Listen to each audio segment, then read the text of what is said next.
Muchas gracias. Solo hablo un poco de español, pero quiero empezar con algunas palabras en español. Muchas gracias por su invitación de estar aquí en la Ciudad de México. Solo hablo un poco de español, pero quiero agradecer a todas las personas que me invitaron aquí hoy día, sobre todo Carolina Ibarra y el Instituto de Investigaciones Históricas. Es un placer para mí aparecer en México y siento no poder hacer toda mi presentación en su idioma. Permítanme estas algunas palabras en español y perdónenme por cambiar ahora al inglés. Sorry, wish I could do this all in Spanish. What I'd like to talk about here with you today is the entry of the United States into the First World War almost 100 years ago, last month 100 years ago in 1917. It is a topic that American historians have not covered very well. It's something that we haven't studied very often. And the book that just got mentioned, The Path to War, is my attempt to take a new look at American entry into the First World War and try to better explain why the United States did what it did, and to try to understand that not just in American context, but to understand that in an international and global context. So that's what this first kind of cartoon postcard is designed to show. This is from 1915. It shows an American bull terrier dog saying, "I'm neutral, but I'm not afraid of any of them." And it is surrounded by an English bulldog, a German dachshund, a French bulldog, and a Russian wolfhound. I was just in the Parque Hundido this morning watching everybody walking their dogs. It got me thinking about this. Mexico is not a part of this postcard, but as I hope to show you here, Mexico features importantly in this history of American entry into the First World War, both Mexico's impact on the United States and, of course, America's impact here in Mexico. So really what I want to do in the next 40 minutes or so, and then I'll take questions after that, I really want to take you on a journey that I want to use this man to show. This is Walter Hines Page. He was America's ambassador to Great Britain. And when the war began in 1914 in Europe, he wrote President Wilson a really important letter that ended with these two sentences: "Now and ever, I thank heaven for the Atlantic Ocean. Thank God we are out of it." In other words, this doesn't concern us at all. Now I'd like to show you a letter he wrote just over a year later, about 14 months later, in which he said, "If Germany wins, the Monroe Doctrine will be shot through," which might have been good news here in Mexico, but was not good news in Washington. "We shall have to have a great army and navy," which Walter Hines Page meant negatively.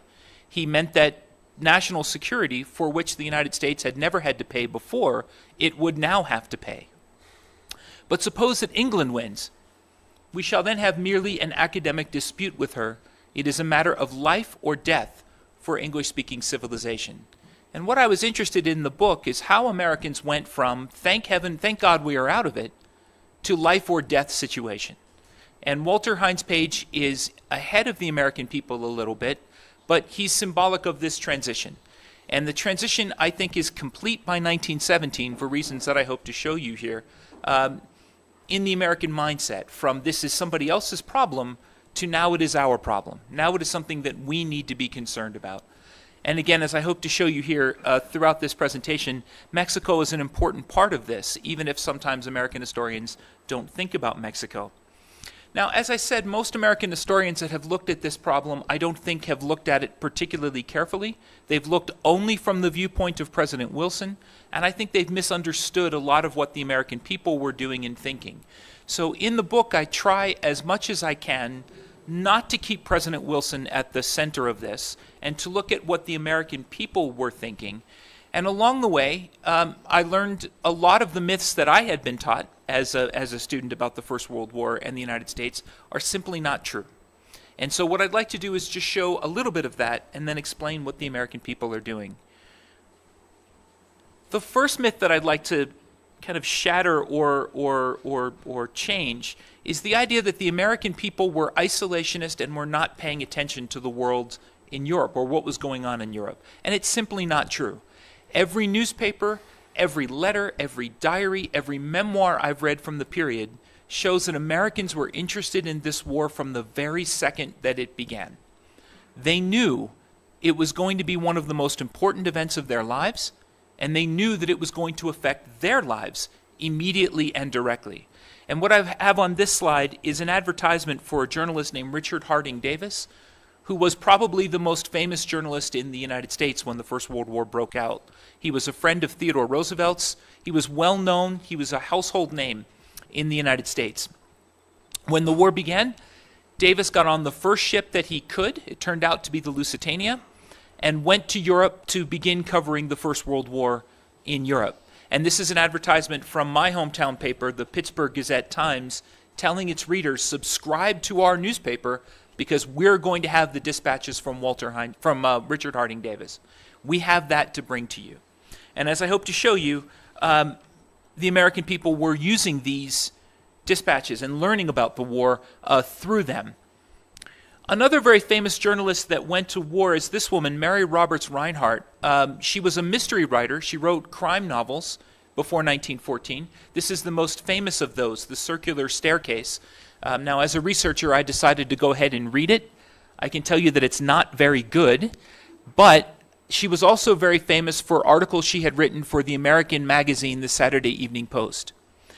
And when the First World War began, the Saturday Evening Post hosted a dinner in New York City for her and offered her the extraordinary sum of $1,000 per article if she would go to Europe and cover the war for the Saturday Evening Post.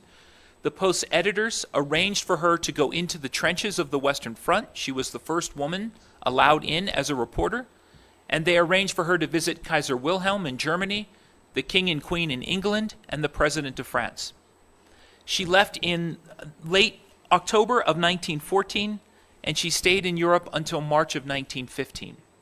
And her dispatches are very important to me for 4 reasons.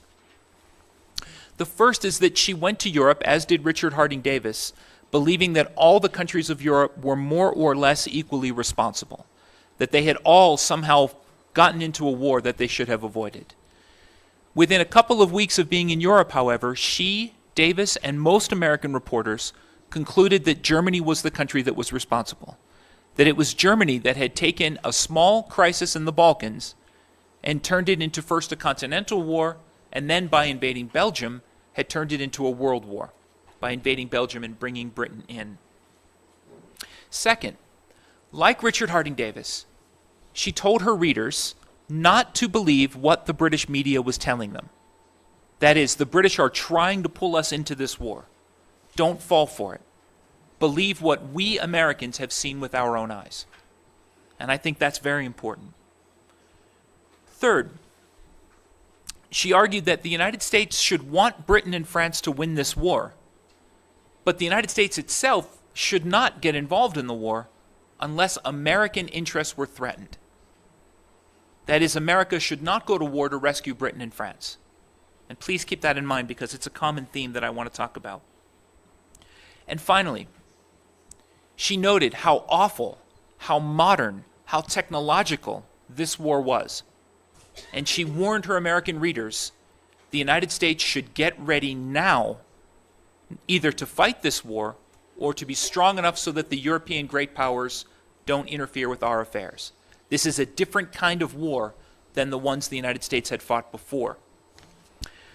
Now, as I mentioned, she came back to the United States in March of 1915. In other words, just about 2 months before the sinking of the Lusitania. This is a page from the diary that she kept. Now, some textbooks, including the one my daughter uses, say that the United States got involved in the First World War because the Germans sank the Lusitania. Now, the sinking of the Lusitania was in 1915. The United States waited 2 more years to get involved in the war. So obviously the Lusitania didn't cause American entry into World War I. What it did do, however, is force Americans to begin thinking about the war the way that Mary Roberts Rinehart had suggested. And she became a leader of a movement that became known as preparedness, meaning getting the United States ready in the event that it would have to fight. Now, I'm going to talk a little bit here about why that didn't work as well as she and others wanted. But the main point that I want to bring out is that it is the Lusitania that makes Americans aware that they cannot ignore the war in Europe. It was going to affect them. Exactly how and exactly how the United States ought to respond were questions on which Americans did not agree, but the Lusitania highlighted how important this was going to become. This is a remarkable cartoon from October of 1915 showing, I want to use it here to show, growing American anger at Germany. This is the Kaiser wearing an Ottoman fez and holding an Ottoman scimitar sword while blood drips from the blade. And the text that accompanies this blames Germany, not the Ottoman Empire, for the massacre of the Armenians in eastern Turkey. The argument is that it isn't the Ottoman Empire that's doing this, it's actually the Germans. And the Lusitania, Armenia, and other events that go on in the United States increase American fears of Germany.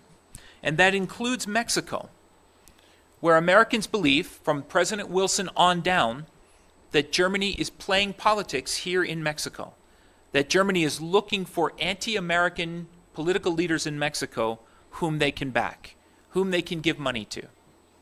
And if you know your history of the First World War, you will know that Germany did this in Ireland in 1916 by supporting an uprising in Dublin. The British did it in the Middle East by supporting the uprising of the Arabs. And most famously, the Germans did it by inserting Lenin into Russia to create a revolution there. So this is not an idle fear that the United States had, that Germany is actively engaged inside Mexico. And I'll show you a little more of that as I go forward. Still, the American government responded very, very slowly to what it saw as the growing pressures of war in Europe. And the reason it moved slowly had much more to do with domestic politics inside the United States than any question of what was happening outside. And I can talk more about that in question and answer if anybody would like. What that did is mean that the task of preparing America for war fell mostly to private citizens and to private industry. Individuals and corporations took up this call.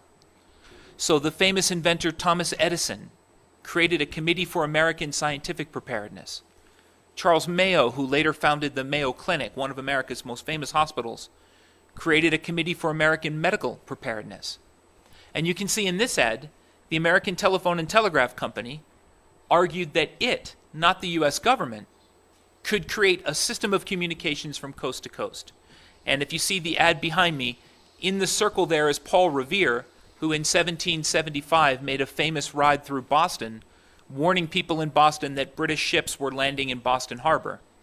The rest of that image is taken up by an American Army major on a telephone with the map of the Bell telephone system behind him. And the text here reads that it is Bell Telephone that will be that system that will help America meet its next great challenge. Now, it's also true that the United States was making a lot of money off of this war.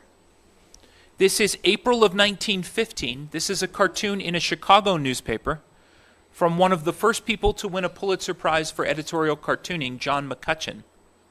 And if you look at this cartoon very carefully, you'll see that the docks of New York City have become magnets.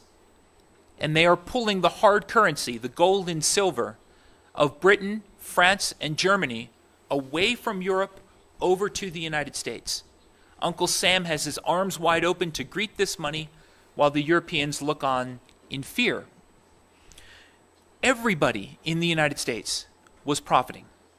American per capita income in 1914 was $1,100. By 1916, it had risen to $1,800. That's an enormous increase for a country whose economy was in recession when the First World War began.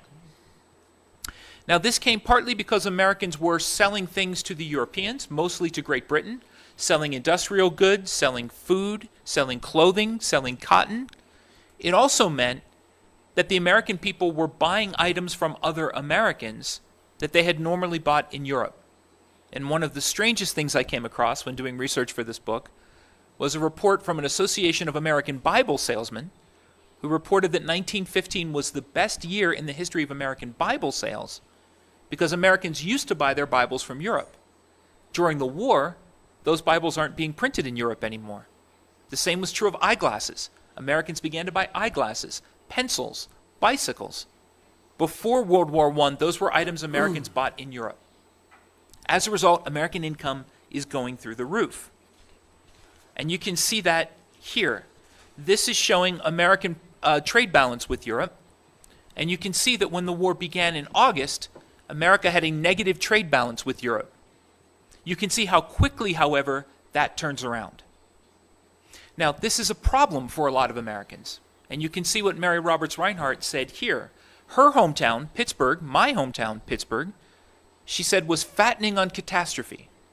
That is, Americans were making a lot of money because of the suffering of other people. Ministers in churches on Sundays would say the same thing. What does it say about us as a country? If we recognize something terrible is happening halfway around the world, but all we're willing to do is make money from it. And again, I think when you think about the First World War in this way, it doesn't seem so long ago to me. Right? This is a common problem America is facing right now. When we see something terrible happening on the other side of the world, what is our responsibility to it? And it's the same question that Americans were asking 100 years ago. Can the United States go on as a country proclaiming the moral high ground while making this much money? Especially when by this point most Americans believed that Germany had to be defeated. What is it that the American people should do? Well, the easiest thing to do is to take a little bit of that money that you're making and give it away. And this is an ad, again, it's coming from my hometown, I had to do it. This is from the amusement park that I grew up riding roller coasters at. This is a day where all the money raised at Kennywood Park would go to help the people of Serbia.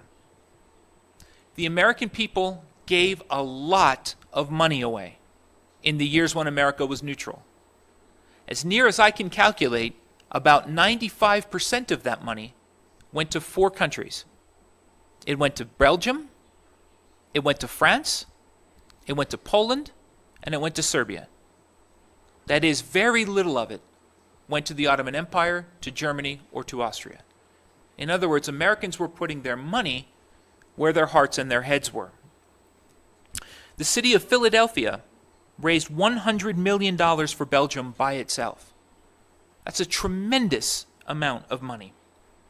Philadelphia's Jewish community raised $200,000 for relief of Jews in Poland. We think of World War I, we think of the Western Front where the front didn't move very much. But in the East, the front moved often, and it tended to move right through Jewish communities, creating tremendous suffering. And this money was intended to relieve that suffering. Now, many Americans gave much more than their money. Many Americans put their own lives on the line to go to war for France. These are men, all American, most of them pretty wealthy, who volunteered to form their own squadron inside the French Air Force, which became known as the Lafayette Escadrille, named after the Marquis de Lafayette, who came from France to the United States and fought with George Washington in our revolution. The man with the giant lion you see there, or hidden by the giant lion there, is a man named Billy Thaw, a very, very wealthy man, the first person in the United States to own his own airplane. When the First World War began, he moved to France, and he helped to form this unit. All of the men you see here are Americans, and they're flying in a combat squadron inside the French Air Force. Now, if you notice in the picture, this is an eccentric and fairly odd group of men. The mascots they have for their squadron are 2 lion cubs. You can see them both in the picture. Their names were Whiskey and Soda. I don't know how they kept that little dog away from the lions, but they did. And they were all very wealthy.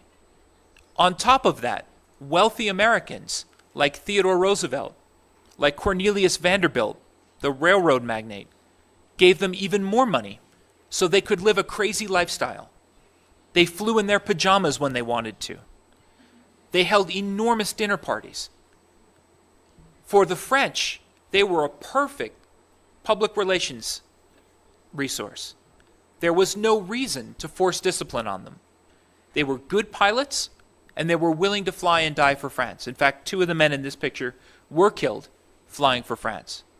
For the United States, the Lafayette Escadrille represented America being willing to put something more than money on the line for the cause they believed in. This is the memorial that the French built for the Lafayette Escadrille when the war ended. It's in Western Paris. There is a Canadian researcher, a good friend of mine named Jonathan Vance, who has estimated that as many as 80,000 Americans may have left the United States, gone to Canada, and volunteered for the British Army in Canada. That is 80,000 Canadians who fought in World War I might in fact be Americans. 15,000 Americans went to New Orleans and joined the French Foreign Legion in New Orleans. Now, this is showing to me a country that is not neutral anymore. This is a country that is putting its money, putting its lives, and putting its young men on the line in order to fight for the cause they thought was right. Now, all of that explains why men like Billy Thaw and the Lafayette Escadrille went to Europe. It doesn't explain why the United States as a country decided to go to Europe. Now, to do that, I want to show you a map. This is the cover image of Life magazine in 1916, February of 1916. And the first thing that I'd like you to note on this map is the date, February 10th, 1916. In other words, this is very early in America's neutrality period. This is not 1917, it's 1916. And I'd like you to note a couple other things that I would just like to point out on the map. I showed this map in Canada about a month ago, and you'll notice that it labels the Canadians as barbarians. I'll come back to that in just a moment. I don't think this is referring to the Canadians themselves. If you notice, most of the map has the United States labeled as New Prussia, with cities like Washington, D.C. being called New Berlin, with New York City being called New Hamburg, with Pittsburgh, my hometown, being called New Krupsburg. Okay. The fear that this map is articulating is that if the United States continues to do nothing in its own defense, this is what its future will look like. It will become, as one American reporter noted, the next China, a wealthy country that could not defend itself and then got picked apart by the European great powers. You'll notice also on this map, Baja California, the peninsula below California, is labeled as Austriana. In other words, it is to be given to Austria when the war is over. You'll notice Florida is labeled as Turconia for Turkey. And then there's that wonderful reference with Canada being called barbarians. I have a lot of friends in Canada. Like I said, I showed this in Canada just a month ago and had a lot of fun with it at an audience in Calgary. Here's what I think it's referring to. If Germany puts enough pressure on Britain, one way Britain might be able to get out of the war is by giving the Germans some of what it owned here in North America. And remember, this is what the European great powers had done throughout history. It's how Florida changed hands. It's how Louisiana changed hands. It's how most of the Caribbean changed hands over the years. What would happen, this map is asking, if Germany put enough pressure on Britain that as the price of peace, Great Britain gave much or all of Canada to Germany? This is the period when the United States first seriously began to think about how to defend the Caribbean Sea. The United States opened the Panama Canal in 1914, meaning that that's a very serious issue. It's in 1916 when the United States built its first serious defenses in Puerto Rico. It's in 1916 that the United States bought the Danish Virgin Islands and made them the American Virgin Islands. The idea was to keep those islands away from Germany.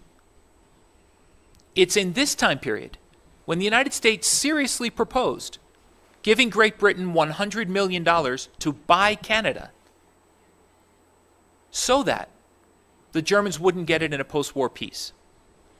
In other words, what this map is suggesting is that if the United States doesn't do something to defend itself, this is the future that it faces. Now, two other things to note on this map, and you'll note that I've left Mexico to last here. Mexico is here listed as the province of Mexico, with the capital city as Wilhelmsburg. after the Kaiser of Germany. And again, this is reflecting the concern among Americans that Mexico is becoming a de facto German ally. It's becoming a province of the German Empire. And then notice too, the last thing I'd like to point out about this map, second to last thing, the West Coast, Oregon, Washington, and California are labeled Japonica. And this reflects fears that Americans had had for decades that Japan wanted part of the American West Coast. And the last thing I'd like to note, roughly where New Mexico is a little bitty white area there called the American Reservation, reflecting fears that the Germans would put all Americans into one small area, exactly, of course, as the United States had done to the native inhabitants of North America. Now, this map reflected the fears of those Americans who thought that the Wilson administration's policy of neutrality had been wrong. People like Mary Roberts Rinehart and Theodore Roosevelt and General Leonard Wood, the commander of the American Army, who thought that the United States should be doing more to get itself ready, who thought that the United States faced a circle of enemies around them, and people who thought that the First World War wasn't really about what happened to France. The First World War was about what would happen to the United States. The First World War wasn't about Belgium. The First World War wasn't about Serbia. It was about what would happen to the United States. And there were people in 1916, mostly on the left of the American political spectrum, who thought these fears were nonsense, who thought these people were overinflating these fears, that this really could never happen to the United States. Please keep that in mind as I go forward here. Now, as most of you know, just a month after this image appears on the cover of Life magazine, Pancho Villa invaded the United States, raiding Columbus, New Mexico, killing 20 Americans, including a pregnant woman, and showing the United States to be that weak military power that the American right believed it to be. And I can go into more of that if anybody would like in the question and answer. Pancho Villa was arguably the most famous man in North America, behind maybe only Woodrow Wilson. And the United States Army, commanded by John Pershing, not only could not find him, it found itself engaged in military operations that it lost to government forces under Carranza at the Battle of Carrizal in northern Mexico. The American military system had proved itself unable to find Pancho Villa and bring him to justice. So as you can probably imagine, the questions asked in the American media, if it can't find Pancho Villa, how on earth will it fight the German army? How on earth will it defend the soil of the United States against a major operation by Germany, or Germany in concert with Mexico and or Japan? Now, as some of you also, I'm sure most of you know, Woodrow Wilson believed that the Mexican people would welcome American troops on Mexican soil. He believed that the Mexican people would see Americans as liberators. Not for the last time will an American president make this argument. And as you all know, it did not produce the outcome that President Wilson thought it would, leading to even greater fears in the United States that what would happen is that the leaders of the Mexican Revolution and Mexican Civil War, who were anti-American, would turn to Germany as their natural ally. There was an American woman, Maud Hawks, whom Pancho Villa either brought along with or kidnapped, depending upon which version of the story you read, and brought her on the Columbus raid before releasing her. She told the American people that Villa had bragged that he had the Germans behind him and, quote, would kill everybody in the United States and would be helped by the Germans and the Japanese, raising these fears. The American ambassador to Germany, James Garrard, wrote to President Wilson saying, quote, most Germans think that America's Mexico troubles are to their advantage. I am sure that Villa's attacks are made in Germany. Every night, 50 million Germans cry themselves to sleep because all of Mexico has not risen against us. So there is this fear that what is threatening to America is not what's happening on the other side of the Atlantic Ocean, What's threatening to America is what's happening here in North America. Now, as I noted, there were plenty of Americans who believed that this was all inflated, that people were trying to stoke up fear, that many people on the right in the United States were trying to pull America into a war that was about Europe, not about the United States. All of that changes almost 100 years ago, in late February of 1917, when this document is stolen or decoded by the British. This is a telegram, today known as the Zimmermann telegram, that went from the German foreign minister in Berlin, Arthur Zimmermann, to the German legation in Washington, using American telegraph lines, from there to the German legation here in Mexico City. The telegram reads, in part, "We intend," meaning Germany, "intend to begin on the 1st of February unrestricted submarine warfare," meaning that the German Navy will start sinking all ships in the North Atlantic. Right? The same thing that had sunk the Lusitania. In the event of this not succeeding, meaning keeping the United States neutral, we make Mexico a proposal of alliance on the following basis: make war together, make peace together, general financial support, and an understanding on our part, meaning Germany's part, that Mexico is to reconquer the lost territory in Texas, New Mexico, and Arizona. Okay, let's come back to the map for just a second. Okay. This is Germany promising Mexico that Texas, Arizona, and New Mexico go back to them. Go back to Mexico as part of the alliance. You will inform the president, meaning the president of Mexico, of the above most secretly as soon as the outbreak of war with the United States is certain. And here's a critical part. And add the suggestion that he should, on his own initiative, invite Japan to immediate adherence and at the same time mediate between Japan and ourselves. Now, why didn't the Zimmermann telegram mention California, which was also taken from Mexico in the War of 1848? It's to be the lure to bring Japan into the alliance. Now what does that map look like if you're American? Now it looks like it predicted a year early what Germany, Mexico, and Japan were up to. Now there's a fascinating history behind this telegram. The British had intercepted it and decoded it, but were afraid to release it because they didn't want the Germans to know that they had Germany's naval codes. So they did something pretty clever. There are two versions of this telegram. The one that went from Berlin to Washington, and then the one that went from Washington to Mexico City. They released the one that went from Washington to Mexico City.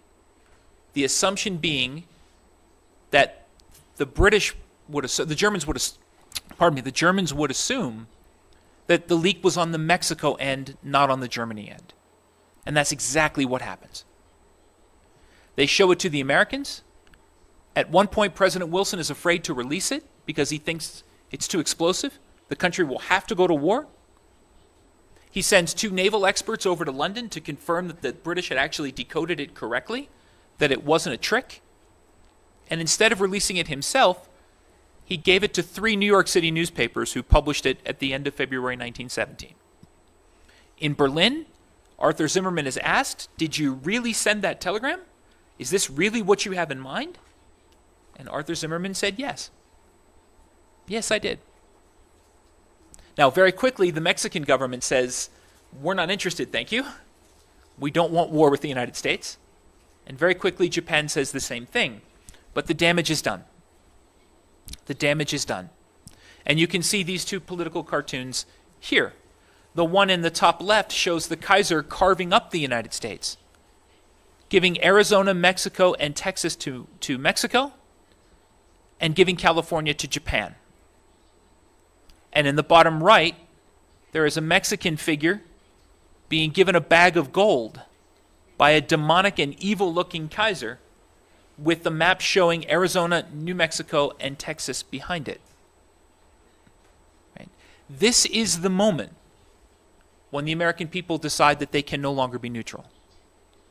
This is the moment when the president's closest advisors tell him that he now has no choice but to declare war.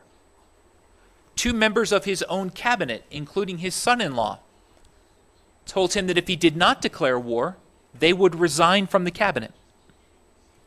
In the American Constitution, it is the Senate that declares war. They were afraid that the Senate would declare war without the president. Now, what that tells me is that it is not Woodrow Wilson leading a reluctant country into war. It is in fact the opposite.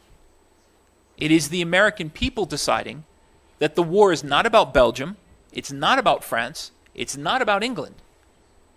It is about the integrity of their own country, and that they have sat on the side long enough. Now, if I'm right about this, and I think I am, if I'm right about this, what it means is that the American people went to war for the reason of self-defense. And they did so not with enthusiasm, but with determination. That is, the need to fight off an outside aggressor. And if I'm right about this, in their minds, the job is over on November 11th, 1918, when the Germans agree to sign an armistice, meaning that they no longer have the power to do this to the United States. That's why, as soon as the armistice is signed, the American people begin to demand that their sons, brothers, and husbands return back to the United States. The war in their minds is over. The problem is that for Woodrow Wilson, it's not. Woodrow Wilson now wants to reshape the world in line with what he wrote in his famous 14 points. I want to end with one slide, and then I'll be happy to take any questions that you might have. This is Mary Roberts Rinehart yet again.